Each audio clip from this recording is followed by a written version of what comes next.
دہشت گردی دونوں کے لیے مشترکہ چیلنج۔ پاکستان اور ایران نے دہشت گردی کے خلاف بہت قربانیاں دیں۔ میکانزم اور حکمت عملی سے ناسور پر قابو پایا جا سکتا ہے۔ پاک ایران وزراء خارجہ کی دفتر خارجہ میں مشترکہ پریس کانفرنس۔ جلیل عباس سیلانی کہتے ہیں قومی سلامتی اور خود مختاری پر کسی قسم کا حرف نہ آنے دینے پر متفق ہیں۔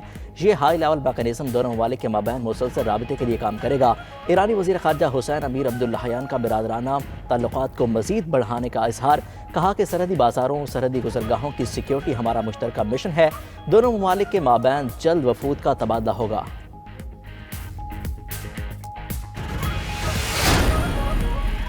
سپریم کورٹ کا ایف آئی اے کو صحافیوں کے خلاف نوٹسز فوری واپس لینے کا حکم وفاقی ادارے کو طلب کیے گئے۔ صحافیوں کے خلاف کارروائی سے روک دیا گیا۔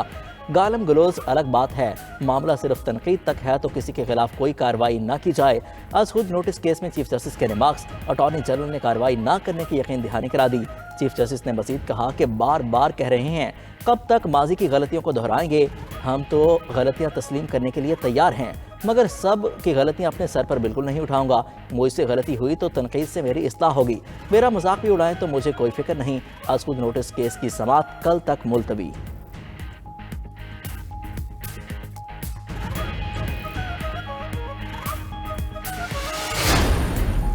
سپریم کورٹ میں ملٹری کورٹ سے متعلق کیس کی سماعت کرنے والا بینچ ٹوٹ گیا۔ جسٹس سردار طارق مسعود نے بینچ سے علیحدگی اختیار کر لی۔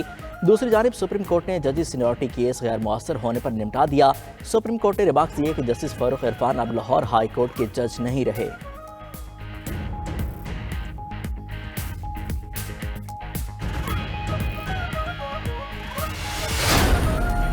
سپریم کورٹ میں طاہر صادق کے کاغذات نامزدگی مسترد کرنے کے خلاف اپیل منظور۔ عدالت نے متعلقہ ریٹرننگ آفیسر کو انتخابات کے بعد طلب کر لیا۔ اعتراض کنندہ نے موقف اختیار کیا کہ معلوم ہی نہیں کہ میری جانب سے کوئی اعتراض دائر ہوا ہے۔ جسٹس منصور علی شاہ نے استفسار کیا کہ آپ نے اعتراض ہی نہیں کیا تو کاغذات مسترد کیسے ہو گئے؟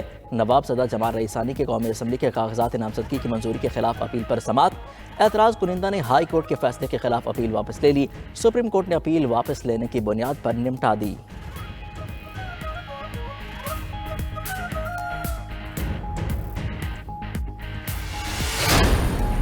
آئی ایم ایف نے 76 ترقیاتی منصوبوں کو بند کرنے کا مشورہ دے دیا۔ ذرائع کے مطابق ان منصوبوں کو وفاقی بجٹ سے نکالنے کی تجویز بھی دے دی۔ آئی ایم ایف کے مشورے پر عمل درآمد سے متعلق اجلاس آج ہوگا۔ وزیر اعظم انوار الحق کاکڑ کی زیر صدارت مشترکہ مفادات کونسل میں فیصلہ متوقع۔ سندھ، خیبر پختونخوا اور بلوچستان کی صوبائی حکومت نے آئی ایم ایف تجویز کی مخالفت کر دی۔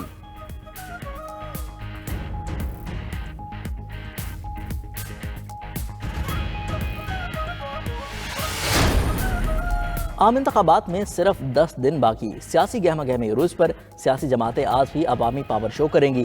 مسلم لیگ نون نے راجن پور میں میدان لگانے کو تیار۔ شہباز شریف جلسے سے خطاب کریں گے۔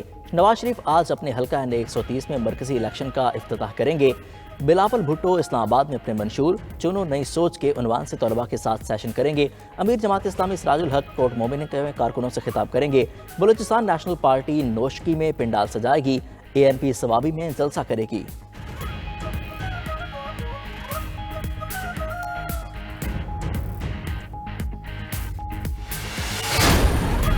انتخابی نشان گدھا گاڑی الاٹ کرنے کا الیکشن کمیشن کا اقدام لاہور ہائی کورٹ میں چیلنج۔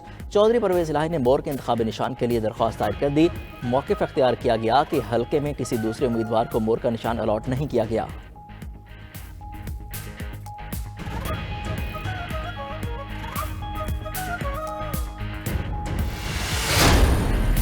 پیپلز پارٹی نے کارکنوں کی رہائی کے لیے چیف الیکشن کمشنر کو خط لکھ دیا۔ پیپلز پارٹی نے الزام عائد کیا کہ پولیس انتخابی مہم میں شامل ہونے والوں کو گرفتاری کر رہی ہے۔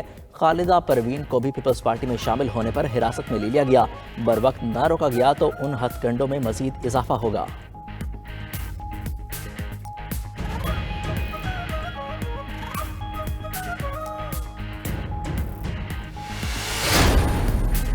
کراچی میں پیپلز پارٹی اور ایم کیو ایم کے درمیان کارکنوں کے تصادم کا واقعہ۔ زخمی کارکن کے بھائی کی مدعیت میں ایم کیو ایم کے کارکنوں کے خلاف مقدمہ درج۔ تشدد، مار پیٹ، دھمکیاں دینے سمیت دیگر دفعات شامل۔ کراچی ناظم آباد میں پارٹی پرچم لگانے کے تنازع پر فائرنگ، ایک کارکن جاں بحق، دوسرا زخمی۔ جھگڑے کی نئی فوٹیج منظر عام پر آ گئی۔ ایم کیو ایم کا پیپلز پارٹی پر کارکن کو قتل کرنے کا الزام، ڈاکٹر عاصم کے خلاف مقدمہ درج کرنے کا مطالبہ کر دیا۔ مصطفیٰ کمال کا کہنا ہے کہ کراچی کو لوٹنے والوں کو پتہ لگ گیا کہ ان کا آخری وقت آ گیا ہے۔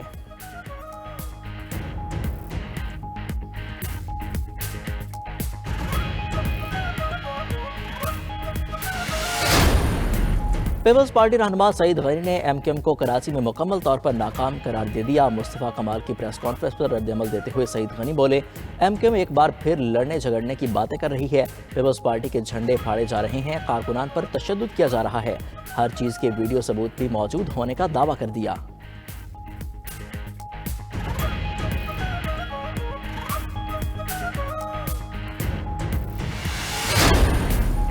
مسلم لیگ نون ہاؤس جلانے کا کیس، پی ٹی آئی رہنما صنم جاوید کی بعد از گرفتاری ضمانت منظور۔ لاہور کی انسداد دہشت گردی عدالت کا 2 لاکھ کے ضمانتی مچلقے جمع کرانے کا حکم۔ ادھر انویسٹیگیشن پولیس نے صنم جاوید کو دہشت گردی کے ایک اور کیس میں گرفتار کر لیا۔ صنم جاوید کے خلاف تھانہ شادمان میں مقدمہ درج ہے۔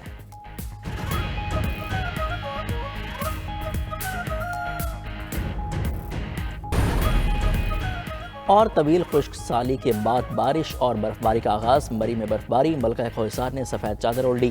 ایبٹ آباد میں بارش اور گلیات میں برف باری کا سلسلہ جاری، گلیات نتیا گلی، چھانگلہ، ایوبیہ، ٹھنڈیانی میں 6 انچ تک برف پڑ چکی۔ لوور دیر، غزر اور جنوبی وزیرستان کے بالائی علاقوں میں برف باری اور کوئٹہ سمیت بلوچستان کے متعدد علاقوں میں بارش ہوئی۔ برف باری کا سلسلہ جاری رہنے کی پیش گوئی، کراچی میں بھی بوندا باندی اور ہلکی بارش کا امکان۔